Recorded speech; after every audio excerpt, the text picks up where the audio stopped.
Let's talk about the brain today, the mind, and energy.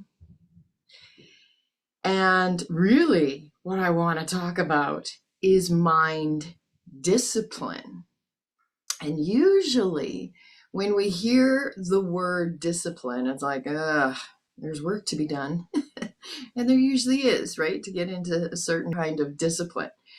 But a word that you don't typically hear when you hear of discipline is the word freedom, right? Those two don't typically go together.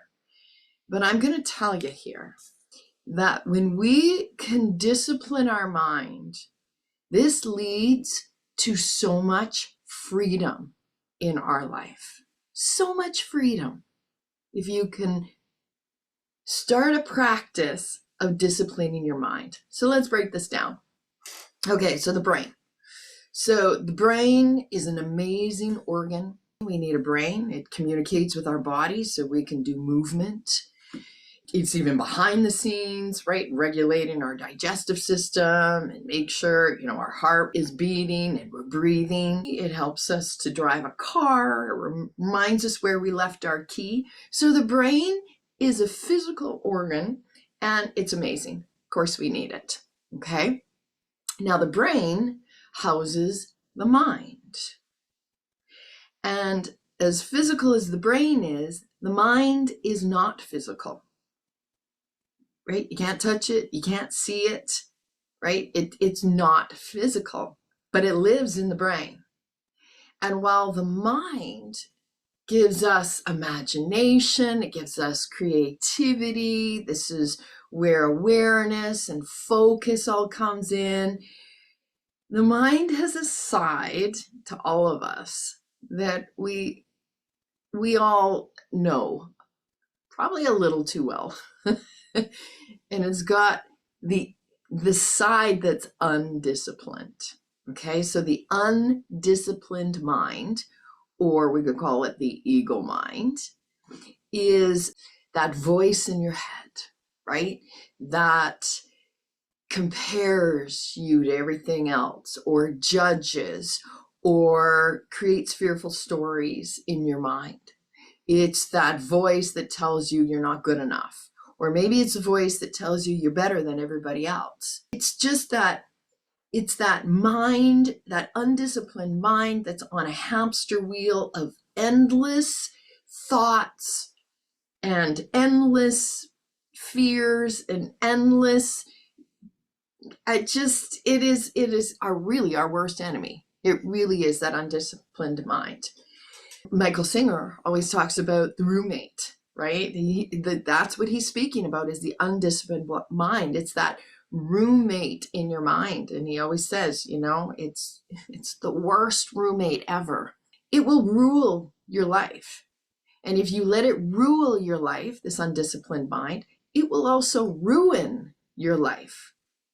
And so that's what this week is about bringing some discipline to the mind, because we don't want an undisciplined mind to rule our life. And if your life is in chaos, if you're experiencing a lot of anxiety, if you're experiencing, anywhere from anxiety to depression, if every area of your life is kind of chaotic, then that's a really good sign that you're being ruled by that undisciplined mind, or the ego mind, or the roommate in your head has completely taken over, right? It's the inner critic, the inner judge. This week, just bringing that awareness, like there's a big truth here. We are not our ego mind. We don't have to live with this roommate in our mind, or this undisciplined mind. I like to say, make the roommate your friend, bring it in so we can begin to discipline the mind. Because when you discipline the mind, that is where we create freedom. That's really the bottom line.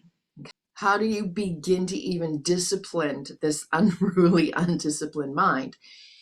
First step is to observe it. Don't try to change it. Don't try to fix it. Don't try to control it.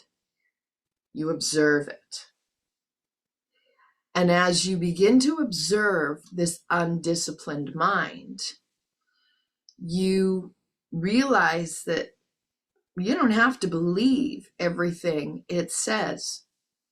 You don't have to do everything it tells you you should do. You don't have to believe it. So when you can lean back and begin to observe it without believing it, that's when things begin to shift.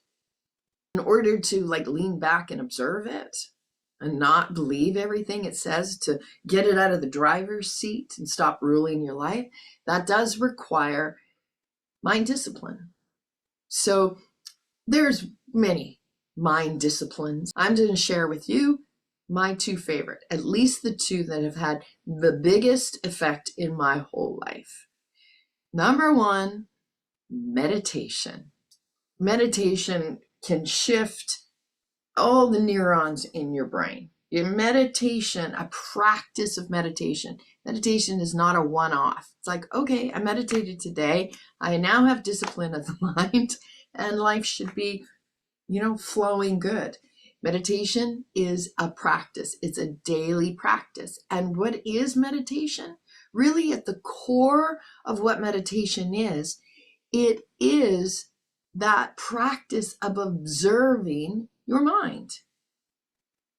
It is that practice of grounding your energy, tapping into your breath, and observing that mind. And there's a lot of people who tell me, I can't meditate. I have a monkey mind. I can't sit. Well, I always say, well, you're the ones who need it the most. So 5 minutes a day. That's where you start. Okay, if you don't already have a regular meditation practice, the disciplining of the mind, the freedom from the undisciplined mind needs to begin with a meditation practice. Okay, now the second practice for me is understanding your energy system. So I'm going to go as far as say understanding your chakra system. I mean, there's so many energy systems within our own body. And when we begin to start to understand our own energy, oh my goodness. I mean, that just opens up a whole new world. You get to see things differently. You see yourself and your body and everything from a whole different perspective.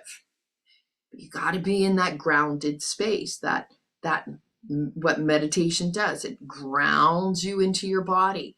It allows you to tap into the energy of your body. So if we're just thinking of, the chakras, the crown chakra is where thought is. Can we observe our thoughts? Can we tune into the energy of our thoughts? But yeah, if you're in a space of just awareness or observation, so let's tap into the mind that is about imagination and awareness and focus and creativity. That's the mind that we want to bring in and tap into. Just observe, what's the energy of my thoughts right now? Right? If they're very negative, the energy is going to be different than if they're very positive. The third eye, what's the energy of my imagination right now? Is it just seeing everything to be afraid of?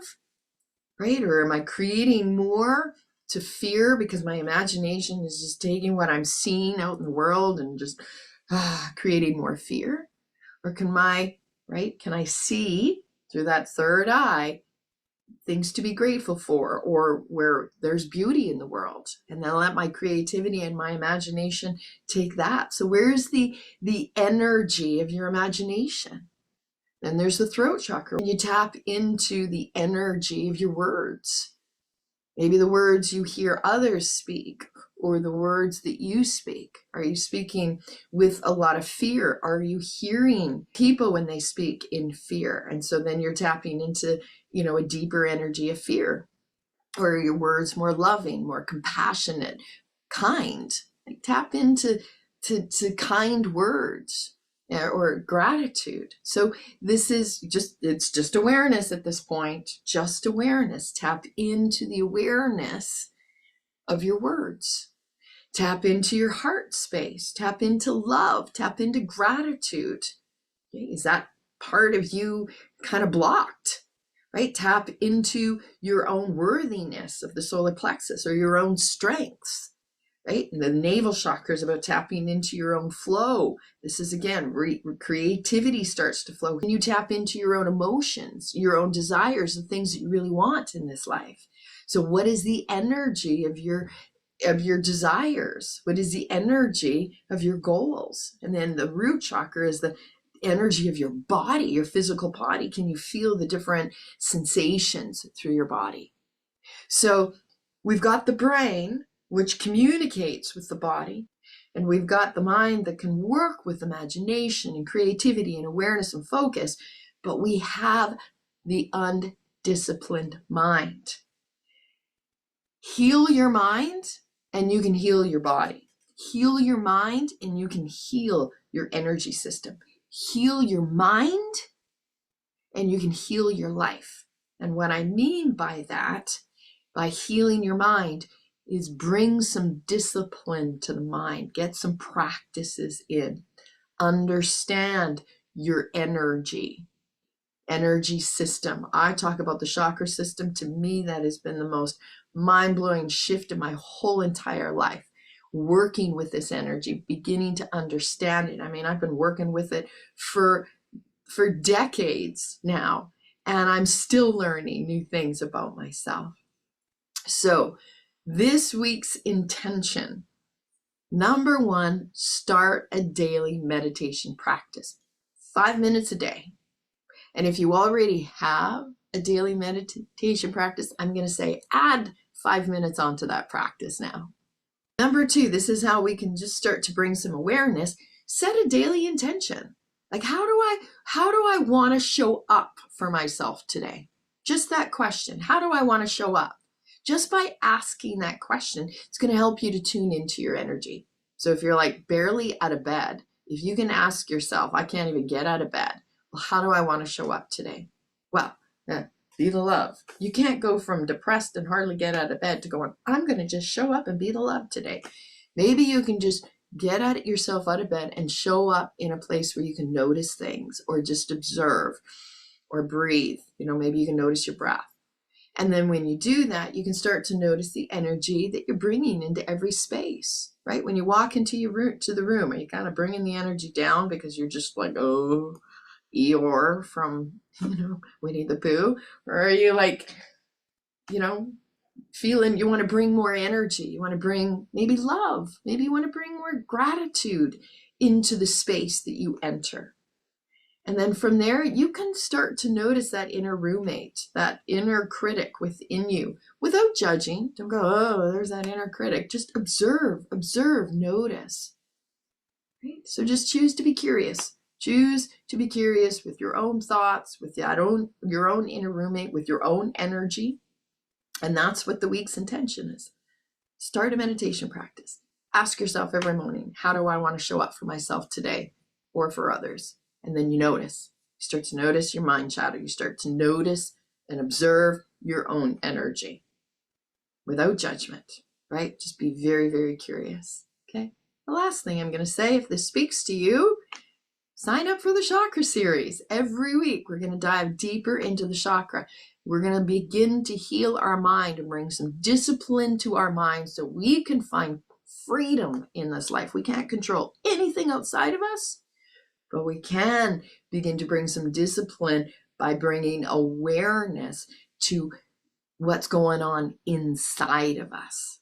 So we're working with the brain. We all have a brain, but it's that mind that's housed within the brain that is going to help us to bring awareness, shift that mind from undisciplined and out there in fear to using your imagination to bring focus and awareness inwards. You can begin to use your creativity. And the third one is that energy. Start to understand energy and how it works. Energy, nothing in your life will shift or change until your energy changes. But your mind has to be in tune with that energy. Okay? So that's the intention this week. Namaste, my friends. You have a fabulous week. Thank you.